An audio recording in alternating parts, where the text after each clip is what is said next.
सर्वांना जय भीम, जय जिजाऊ, जय शिवराय.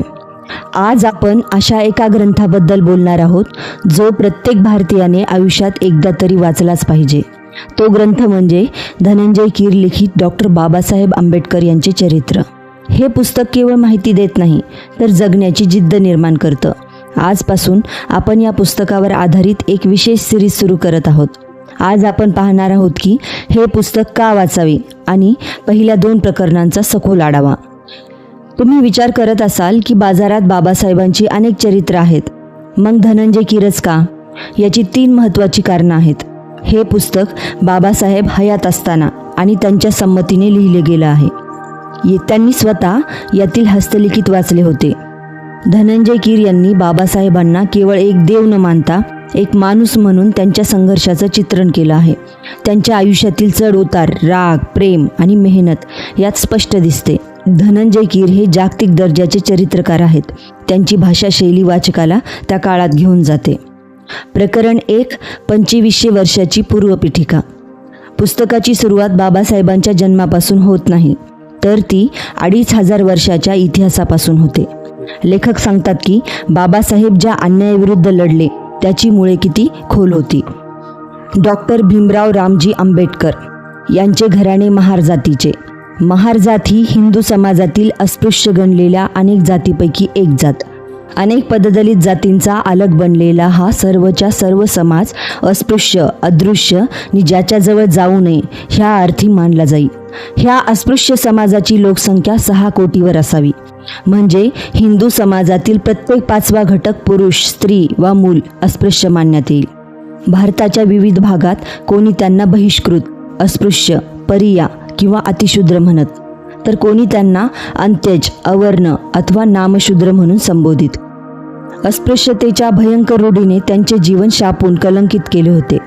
सवर्ण हिंदूंना कुत्रा, मांजर, गाय ह्या पाळीव जनावरांच्या स्पर्शाचा विटाळ वाटत नसे. स्पृश्य हिंदू मुंग्यांना साखर अर्पित, परंतु या स्वधर्मीयांचा स्पर्श ते अपवित्र मानत. त्यांना त्यांच्या सावलीचाही विटाळ होई. त्यांची वाणी कानावर पडली तर ती त्यांना अशुभ वाटे.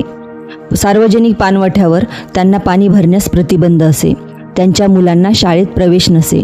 देवळात देवदर्शनास त्यांना बंदी असे.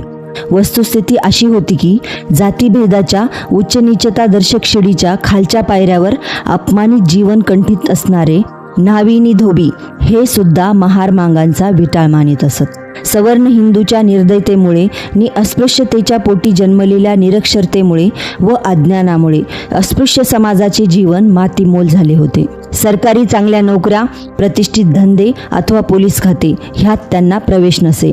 त्यांनी रस्ते झाडावे, संडास साफ करावे, जोडे शिवावे, मृत ढोरांची कातडी सोलावी आणि बांबूच्या वस्तू तयार करून त्या विकाव्यात. ही हलकी सलकी कामे पोटाची खळगी भरण्यासाठी त्यांना करावी लागत. त्यांच्यापैकी जे काही सुदैवी असत त्यांनी सवर्ण हिंदूच्या शेतात स्वल्प रोजावर मरमर काम करावे. त्यांचे दास म्हणून शेतीवर राबावे. ग्रामसंस्थेतील शूद्र असे सरकारी काम अल्पशा वेतनावर करीत झिजावे. हीच असत त्यांच्या उपजीविकेची साधने. निरक्षर, निर्बल आणि निर्धन अशा ह्या अनाथ जातींचे नष्टचर्य एवढ्यावरच संपले नाही. त्यांचा जीवनक्रम नाना प्रकारच्या अलिखित अशा आणखी अनेक निर्दय बंधनांनी करकचून आवळला गेलेला असे. त्यांची राहणी अशी असावी, त्यांचा वेश असा असावा, त्यांचा आहार विहार कोणता असावा, त्यांनी भांडी कोणत्या धातूची बाळगावीत, दागिने कोणत्या धातूंचे वापरावेत ह्यावरही निर्बंध असे. गावाबाहेर ओंगळ, रोगट उकिरड्यावर त्यांच्या उघड्या बोडक्या खोपट्या कशाबशा उभ्या असत. अंगभर वस्त्र नाही, पोटभर अन्न नाही, निवाऱ्यासाठी जागा नाही. अशा कंगाल स्थितीत ह्या दिनदुबळ्यांना कुडीत जीव धरून कसेबसे राहावे लागे. जेमतेम गुडघ्यापर्यंत अन लज्जारक्षणापुरते पुरेल एवढ्या फाटक्या धडुतालाही त्यांच्या स्त्रिया महाग असत. मुलांना तर फडक्यांचा साच, अंगावर पटकूर, डोक्यावर 1-2 वेटोळ्यांचे मुंडासे, हातात काठी, खांद्यावर कांबळे नि कमरेस लंगोटी असा पुरुषांचा वेश असे. हा त्यांचा जीवनक्रम भारतातील गतयुगांचे जणू स्मृतिचिन्हच. सारांश धार्मिक, शैक्षणिक, आर्थिक, सांस्कृतिक आणि व्यावसायिक बंधनामुळे हा समाज अगदी माणुसकीला पारखा झाला होता. हिंदू समाजाचा तो घटक असूनही उकिरड्यात अस्पृश्य म्हणून जन्माला यायचा. उकिरड्यावरचं धूळ फुकता फुकता जीवन कंठायचा. दारिद्र्यात अन उपासमारीत जीव सोडायचा. सवर्ण हिंदूंनी ह्या राक्षसी विध्वंसक रूढीच्या वरवंट्याखाली हा सर्वच्या सर्व समाज रगडून टाकला. दुःख, दारिद्र्य आणि दास्य ह्यांच्या चिखलात युगानुयुगे गाडून टाकला. जनावरापेक्षा हीनवर अवस्थेस पोचविला. अस्पृश्यतेचे उगमस्थान कोणते? भारताच्या इतिहासातील ही एक मोठी कूट समस्या आहे. त्यासंबंधी अनेक मते आढळतात. जातीभेदाचे विकृत आणि विपरीत पर्यवसन म्हणजे अस्पृश्यतेची रूढी. हे त्यापैकी एक मत. अर्थात प्रारंभी जातीसंस्था नव्हती. आर्यवंश हा एकजिन्सी होता. न विशिष्योस्ति वर्णानम अशी त्यांची धारणा होती. श्रमविभागाच्या तत्वाप्रमाणे प्रत्येक जण आपल्या आवडीनिवडीप्रमाणे व्यवसाय करी. जे अध्ययन आणि अध्यापन करीत त्यांना ब्राह्मण या नावाने संबोधले जाई. जे राज्यकारभार करीत त्यांना क्षत्रिय असे म्हणत. जे धनोत्पादन करीत त्यांना वैश्य असे म्हटले जाई. आणि जे ह्या त्रैवर्णिकांची सेवा करीत त्यांना म्हणत शूद्र. श्रमविभागानुसार बनलेल्या ह्या सामाजिक व्यवस्थेला चातुर्वर्णी व्यवस्था म्हणत. परंतु हे श्रमविभागणीचे तत्व पुढे फार काळ टिकू शकले नाही. वर्ण ही गुणवाचक संज्ञा पुढे जातीवाचक ठरली. त्यामुळे ब्राह्मणात आवश्यक असलेल्या गुणांचा लवलेशही जरी नसला, तो जरी मूर्ख आणि भ्रष्ट असला तरी तो तिन्ही लोकी श्रेष्ठ मानावा अशी समजूत असे. जो क्षत्रिय पोटी जन्मला तो क्षत्रिय गुणशून्य जरी असला तरी शस्त्रधर अथवा शासक होई. जो शूद्राच्या पोटी जन्मला तो जरी ज्ञानसंपन्न झाला तरी तो शूद्रच आणि हीनच मानला जाई. अशा प्रकारे शेवटी 4 वर्णाच्या 4 जाती झाल्या. पुढे प्रांतभेद, पंथभेद आणि वंशभेद ह्यांची संख्या अगणित झाली. भिन्न चालीरीती, भिन्न आहार आणि संकर ह्यामुळे या अनेक जातीमधून शेकडो उपजाती, पोटजाती उत्पन्न झाल्या. दुसरी एक उपपत्ती अशी की भारतातील ज्या मूळ रहिवाशांनी आर्यांचे प्रभुत्व नाकारले त्यांना आर्यांनी चेपून टाकले, त्यांच्यावर दास्य लावले आणि शेवटी त्यांच्या कपाळी अस्पृश्यतेचा टीका मारला. तिसरे मत असे की हा एक छिन्न विछिन्न झालेला समाज होता. पुढे या समाजातील लोकांनी बौद्ध धर्म स्वीकारला. त्यांच्या अवनतीच्या काळीही ते आर्याशी एकजीव झाले नाहीत. त्यांनी गोमांस भक्षण सोडले नाही, म्हणून त्या समाजावर बहिष्कार पडला. तो समाज अस्पृश्य गणला गेला. ह्या अनिष्ट रूढीचा नायनाट करण्यासाठी भारताच्या अनेक थोर सुपुत्रांनी आपापल्या परीने महान प्रयत्न केले. राजकुलोत्पन्न महाज्ञानी नीत बुद्धिप्रामाण्यवादी गौतम बुद्धांनीही जातीसंस्थेला हादरा दिला. भगवान बुद्धांनी अस्पृश्यांना आपल्या धर्माची दीक्षा दिली. त्यांना आपल्या भिक्षू पंथात समाविष्ट करून घेतले. त्यानंतर 11व्या शतकात रामानुजाचार्य यांनी स्वतः स्थापलेले मठ आणि देवळेही अस्पृश्यांना खुली ठेवली. रामानुजाचार्यांचा एक प्रमुख शिष्य तर अस्पृश्य जातीपैकीच एक होता. कर्नाटकामध्ये बसवेश्वर नामक एका विशाल आणि व्यापक दृष्टीच्या धैर्यशाली प्रधानाने हे अस्पृश्यता नष्ट करण्याचे कार्य केले. चक्रधर, रामानंद, कबीर, चैतन्य ह्या महाभागांनी भक्ती क्षेत्रात एकात्मता प्रचारिली. त्यांचा मागोवा घेत एकनाथ, तुकाराम, रोहिदास, चोखामेळा ह्या साधू संतांनी भक्तिपंथात समानतेचा उपदेश केला. भक्तिपंथाच्या आणि साधू संतांच्या शिकवणीसंबंधी एक गोष्ट लक्षात ठेवली पाहिजे. ईश्वराच्या घरी भेदाभेद नाही. देव भावाचा भुकेला असा ते जयघोष करीत हे खरे. परंतु तुमची आमची भजनात एकी, भोजनात बैकी, संगत एक, पंक्ती 2 अशीच त्यांची प्रथा असे. ह्या पुण्यशाली साधू संतांच्या शिकवणुकीमुळे मुसलमानांच्या धार्मिक आक्रमणाविरुद्ध कळत न कळत हिंदू समाजातील खालच्या वर्गात धर्माभिमान जागृत झाला. तथापि चातुर्वर्ण्यप्रणीत सामाजिक विषमता ही जातीभेद नष्ट करणे हे त्यांचे ध्येय नव्हते. त्यामुळे त्यांच्या उपदेशाचा परिणाम भक्ती क्षेत्राच्या पलीकडे झालाच नाही. तसे असते तर वारकरी पंथात अस्सल बुरसलेले सनातनी हरिभक्त पारायण रमले नसते. विद्याभक्षण करणाऱ्या गाईला वंदन करून गाई म्हशींच्या विष्ठेने देवघर आणि स्वयंपाकघर सारविणारे पण आपल्या धर्मबांधवांचा, आपल्या देवांच्या भक्तांचा विटाळ मांडणारे गोभक्त परायण नि संत शिरोमणी ह्या भक्तिपंथात रंगले नसते. साधू संत परम दयाळू होते, भूतदयेचे पुरस्कर्ते होते. पण जसा आईने केवळ प्रेम केल्याने मुलाचा रोग बरा होत नाही, तसा साधू संतांच्या नुसत्या दयाळूपणाने नि कनवाळूपणाने हिंदू धर्मातील अस्पृश्यतेचा कलंक दूर झाला नाही.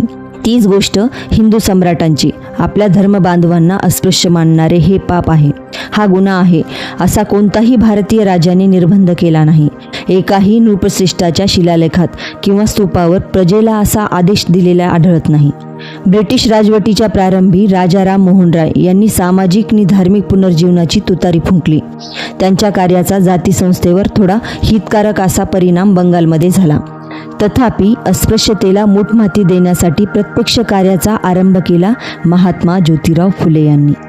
अस्पृश्यतेचे उच्चाटन करून आधुनिक भारतात सामाजिक समता निर्माण करण्याचा महान संदेश दिला महात्मा ज्योतिराव फुले यांनी.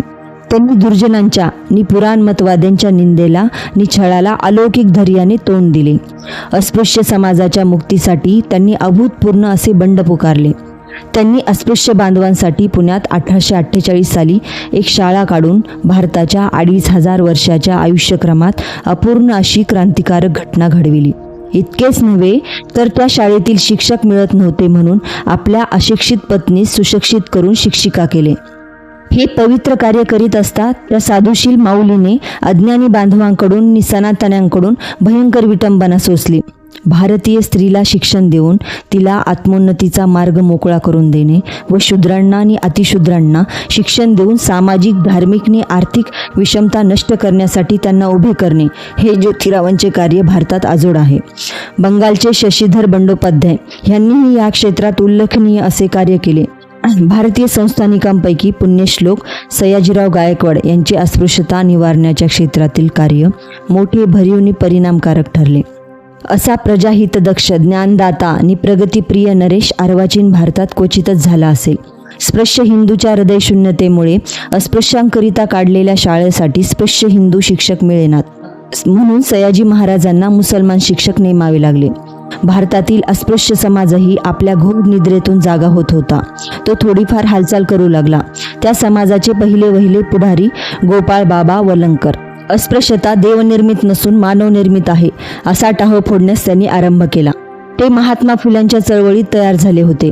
ते साधू वृत्तीने राहत असत. आपली घराणी ते वृत्तपत्रे, कीर्तने आणि सामाजिक परिषदा ह्यामधून मांडित असत.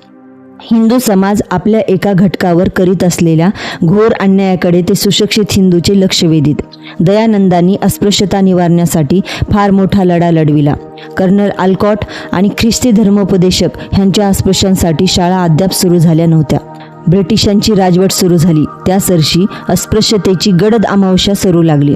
अस्पृश्य वर्गाच्या स्थितीत शिक्षणाच्या दृष्टीने हळूहळू फरक पडू लागला. आरंभी नवीन राज्यकर्त्यांचे धोरण थोडे सावधगिरीचेच होते. पेशवाईत ब्राह्मणांच्या हाती कारभार होता. त्यांना पाश्चिमात्य धर्तीचे शिक्षण देऊन राज्यकारभारात गुंतवायचे. त्यांच्याकडून विरोध होईल अशी गोष्ट सहसा करायचीच नाही अशी त्यांनी दक्षता घेतली होती. शिक्षण घेणे ही त्या काळी ब्राह्मणांचीच मिरासदारी समजली जाई. अब्राह्मणांनी शिक्षण घेणे ही कल्पनाच त्या काळी अधार्मिक वाटे. ब्राह्मणांना ती असह्य होई. विद्या संपादन करणे आपले काम नव्हे असे पिढ्यानपिढ्या ब्राह्मणांनी त्यांच्या मनावर बिंबवले होते. त्या समजुतीचा धाक अगतिक असलेल्या सातारच्या हातबल छत्रपतींना सुद्धा वाटे. दिवसा शिक्षण घेता येत नसे म्हणून ते रात्रीचे शिकत. 1820 साली ब्रिटिशांनी पुण्यातील ब्राह्मणांकरिता संस्कृत पाठशाळा सुरू केली. 3 वर्षानंतर त्या पाठशाळेत ब्राह्मणेतर हिंदू मुलांना प्रवेश द्यावा असे इंग्रजांनी ठरविताच त्या पाठशाळेतील बहुतेक सर्व ब्राह्मण अध्यापकांनी ब्रिटिशांच्या नवीन धोरणाला कडाडून विरोध केला आणि त्या विरोधाचा निषेध म्हणून जवळजवळ सर्व अध्यापकांनी राजीनामे दिले. वरच्या वर्गातील ब्राह्मणेतरांच्या शाळा प्रवेशाची जर ही कर्मकथा तर अस्पृश्यांच्या शिक्षणाची गोष्ट काढताच कोणते अनर्थ घडले असते ह्याची कल्पनाच करावी. ब्राह्मणेतरांना नि अस्पृश्यांना शिक्षण दिले तर ब्राह्मण विरोध करतील अशी ब्रिटिश सरकारला भीती वाटे. तसा विरोध ओढून घेण्यास धूर्त राज्यकर्ते त्या काळी फारसे राजी नव्हते. खालच्या समाजाला शिक्षण देऊन जर का क्रांती झाली तर वरिष्ठ वर्गाच्या अगोदर आपलीही होळी होईल अशी भीती ईस्ट इंडिया कंपनीच्या बोर्ड ऑफ कंट्रोलचे अध्यक्ष लॉर्ड एलोनबरो सारख्या मुत्सद्यांना वाटे. त्या काळी जवळजवळ सर्वच शिक्षक नि शाळा निरीक्षण ब्राह्मण असत. त्यामुळे ब्राह्मणेतरांच्या आणि विशेषतः अस्पृश्यांच्या शिक्षणाचा प्रश्न अधिक बिकट झाला. अस्पृश्यांना सरकारी शाळेत प्रवेश देण्याविषयी त्या काळी अधूनमधून विचारविनिमय होई. तशी मागणीही होती. ती मागणी इंग्रज अधिकारी आणि अव्यवहारी इतदेशीय समाजसुधारक यांची आहे. ती निराधार आणि अनाठायी अशी चळवळ आहे असे हंटर समितीपुढे साक्ष देताना मो कुंटे यांनी उद्गार काढले. कुंटे हे त्या काळचे नावाजलेले पंडित समाजसुधारक रानड्यांचे परममित्र. ब्राह्मणांच्या या स्वार्थी धोरणामुळे निर्माण झालेल्या या प्रतिकूल परिस्थितीचा फायदा ख्रिस्ती धर्मप्रचारकांनी नि संस्थांनी मोठ्या कुशलतेने घेतला. ख्रिस्ती धर्मप्रसारकांनी धर्मांतराचा हेतू पोटात ठेवून शूद्रांच्या आणि विशेषतः अतिशूद्रांच्या शिक्षणाचा प्रश्न हाती घेतला. ख्रिश्चन धर्मप्रचारकांची वागणूक दयाशील, हातोटी मोहक, ते त्यांना विटाळ मानित नसत. त्यामुळे त्यांच्या भूतदयेच्या कार्याचा परिणाम शूद्रांच्या मनावर झाला.